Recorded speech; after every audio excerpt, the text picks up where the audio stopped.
Let's rewind the clock like a whole bunch. Earlier this summer, or maybe even late spring, I had West Fork whiskey on out of Indiana.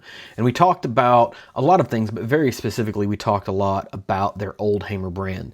And whenever we had that conversation, they actually sent over some samples for me to try out.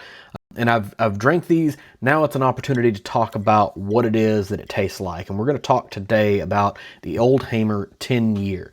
This is a 10-year product, right? It is at 100 proof. The price on it is right around $85, I think, which is pretty phenomenal for a 10-year product.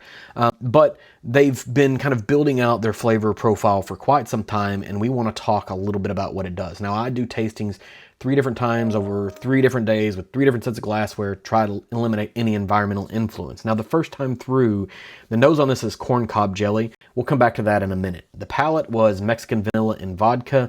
The finish was leather and spice for me. The second time through, the nose, Old Hamer 10 was more of a creamed sweet corn that has been reduced into like a dessert offering. Or maybe some really sweet cornbread, which is sort of sacrilegious in the South. I can't tell if that was corn or proof, or if it's barrel influence or what.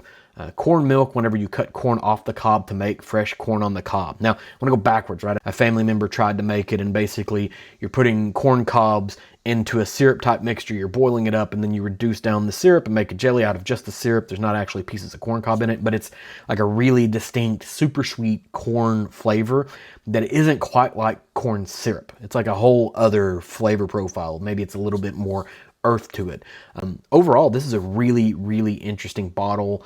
What West Fork has going on with both West Fork and with Old Hamer, super interesting. You guys should go listen to the episode and go buy some of their stuff.